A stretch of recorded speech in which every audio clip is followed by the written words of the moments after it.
Doctor Aditya Verma एक युवा उत्साही सर्जन थे जिनकी पोस्टिंग शहर के सबसे पुराने सरकारी अस्पताल सेंट्रल विक्टोरिया में हुई थी।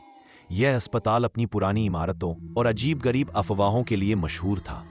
डॉक्टर वर्मा को नाइट ड्यूटी करना पसंद था क्योंकि रात में अस्पताल शांत हो जाता था और उन्हें अपनी प्रेमिका नर्स नेहा से मिलने का वक्त मिल जाता था। नेहा उसी अस्पताल के जनरल वार्ड में काम करती थी। वह बहुत प्यारी, समझदार और शांत स्वभाव की थी। आदित्य और नेहा का रिश्ता अस्पताल की दीवारों के पीछे फुसफुसाहटों और चोरी छिपे मुलाकातों में पनपा था। रात का डर। रात के 12 बजे के बाद अस्पताल की इमारत सचमुच एक अलग रूप ले लेती थी। लंबी खाली गलियारों में सिर्फ ट्यूबलाइट की पीली रोशनी और कभी कभार किसी व्हीलचेयर की चरमराहट सुनाई देती थी। हवा में हमेशा एक अजीब सी ठंडक रहती थी, भले ही बाहर गर्मी हो।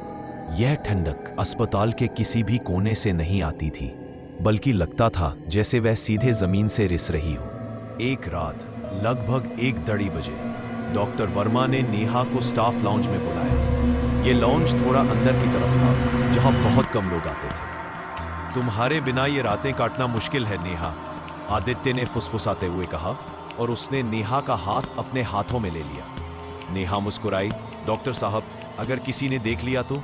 यह अस्पताल है, कोई पार्क नहीं, कौन देखेगा?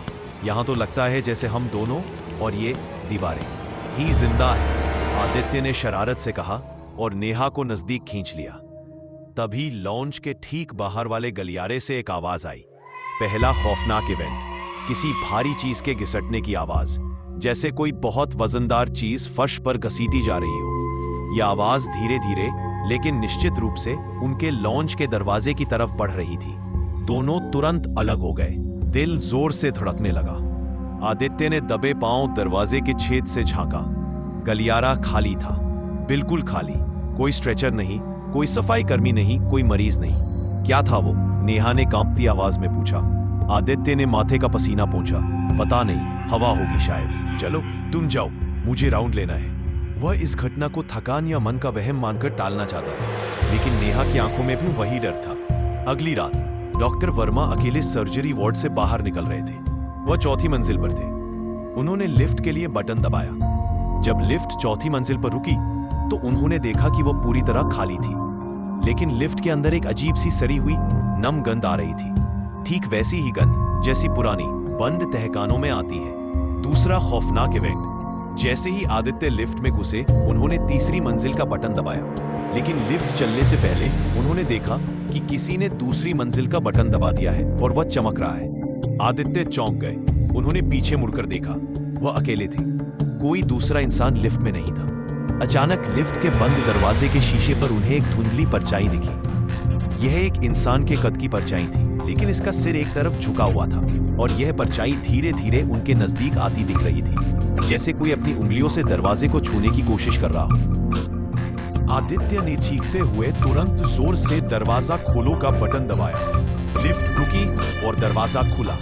वह बिना देखे बाहर भागे, सीढ़ियों से नीचे उतरे और जब तक पहली मंजिल पर नहीं पहुंचे तब तक उनका दम फूल रहा था। अगले दिन उन्होंने अस्पताल के एक पुराने वार्ड बॉय से पूछा। वार्ड बॉय ने कांपते हुए बताया, डॉक्टर साहब, उस लिफ्ट में एक बार एक मरीज की मौत हो गई थी। उसका शरीर 2 दिन तक वही फंसा रहा था। कहते हैं उसकी आत्मा उस लिफ्ट में ही भटकती है। उसका सिर हमेशा एक तरफ को झुका रहता था। डर के बावजूद आदित्य और नेहा एक दूसरे से दूर नहीं रह पाए। एक तूफानी रात बिजली चली गई और पूरा अस्पताल इमरजेंसी लाइट की धीमी रोशनी में डूब गया। आदित्य ने नेहा को बेसमेंट की पुरानी रिकॉर्ड रूम के पास बुलाया। यह जगह सबसे सुनसान थी। तुम्हारे चेहरे पर डर दिख रहा है आदित्य, तुम्हें क्या हो रहा है? नेहा ने चिंता से पूछा। कुछ नहीं, बस अस्पताल की कहानियां, और मुझे तुम्हारी जरूरत है। मुझे लगता है मैं पागल हो रहा हूं, आदित्य ने लगभग रोते हुए कहा। वे एक दूसरे के गले लगे। उस भयानक अंधेरी जगह में उनका प्यार ही उनकी एकमात्र सांत्वना था। जब वे एक दूसरे के बहुत नजदीक थे तो उन्हें महसूस हुआ कि उनके ठीक पीछे कोई खड़ा है। सिर्फ खड़ा नहीं है, बल्कि कोई उनकी सांसों को महसूस कर रहा है और उसकी सांसें बहुत ठंडी हैं। नेहा ने डर कर आंखें खोली। उसके चेहरे का रंग उड़ गया। उसकी नजर आदित्य के कंधे के ठीक ऊपर अटक गई। वह कुछ नहीं बोल पाई, सिर्फ अपने मुंह पर हाथ रखकर चीखने ही वाली थी। आदित्य ने फुर्ती से मुड़कर देखा। वहां एक महिला की परछाई थी। वह परछाई नहीं थी, बल्कि एक धुंधला आकार था। उसने सफेद साड़ी पहनी थी, उसके बाल खुले थे और उसकी आंखें अंधेरे में भी चमक रही थी। सबसे डरावनी बात यह थी कि उसके होंठ कटे हुए थे और वह मुस्कुराने की कोशिश कर रही थी। और फिर उस आकार ने एक भयानक आवाज में फुसफुसाया, अकेले रहो मेरे अस्पताल में, रोमांस नहीं। डॉक्टर वर्मा और नेहा दोनों एक साथ चीख पड़े और रिकॉर्ड रूम से बाहर की ओर भागे। उस रात नेहा ने रोते हुए कहा कि वह अब कभी नाइट ड्यूटी नहीं करेगी और उनका चोरी छिपे मिलना हमेशा के लिए बंद हो गया। डॉक्टर वर्मा अब हर रात डर में जीते थे। उन्हें लगने लगा था कि अस्पताल की यह आत्मा उन्हें देख रही है। उन्होंने पुरानी फाइलें खंगालना शुरू किया। उन्हें एक रिकॉर्ड मिला जो 30 साल पुराना था। सच्चाई का खुलासा। रिकॉर्ड के मुताबिक 30 साल पहले एक नर्स ने अस्पताल के बेसमेंट में आत्महत्या कर ली थी। वह एक डॉक्टर से प्यार करती थी, लेकिन उस डॉक्टर ने उसे धोखा देकर किसी और से शादी कर ली थी। बदला लेने के लिए उस नर्स ने अपने होंठ खुद काट लिए थे, ताकि जब वह मर जाए तो उसकी चीख कोई ना सुन पाए। उसकी मौत के बाद उसके प्रेमी डॉक्टर ने भी पागल होकर नौकरी छोड़ दी थी। डॉक्टर वर्मा समझ गए यह वही नर्स थी। वह प्यार करने वाले जोड़ों से नफरत करती थी, खासकर अस्पताल के अंदर। वह उन्हें अकेला रहने की चेतावनी दे रही थी। एक रात डॉक्टर वर्मा अकेले अपने कैबिन में बैठे थे।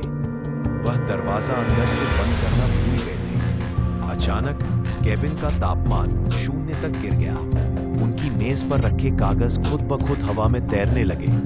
अंतिम खौफनाक इवेंट धीरे से खुला और वही सफेद साड़ी वाली नर्स अंदर आई। इस बार वह धुंधली नहीं थी, वह पूरी तरह से ठोस, भयानक और गुस्से में थी। तुम भी उन्हीं की तरह हो, तुम भी मुझे भूल जाओगे, मैं तुम्हें यहां रहने नहीं दूंगी। उसकी आवाज उनके सिर में गूंज रही थी। आदित्य डर के मारे कुर्सी से गिर गए, लेकिन इस बार उन्होंने हिम्मत की।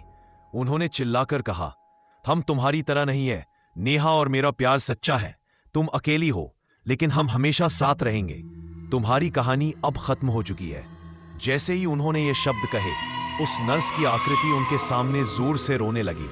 वह चीख रही थी, चिल्ला रही थी और उसका शरीर तेजी से कंपन करने लगा। अचानक एक तेज रोशनी हुई और वह आकृति धुएं की तरह कमरे से गायब हो गई। उस रात के बाद अस्पताल की हवा बदल गई। गलियारों की अजीब ठंडक चली गई। लिफ्ट की गंध गायब हो गई। डॉक्टर वर्मा ने कुछ ही महीनों में अस्पताल छोड़ दिया। उन्होंने नेहा से शादी कर ली। उनका मानना था कि उस रात नर्स की आत्मा ने शायद उनके सच्चे प्यार को महसूस किया और उसे आखिरकार मुक्ति मिल गई। लेकिन आज भी जब वह किसी पुराने अस्पताल के गलियारे में चलते हैं तो उन्हें रात के सन्नाटे में किसी के घिसटने की आवाज सुनाई देने का वहम होता है और वह हमेशा डर के मारे पीछे मुड़कर देखते हैं।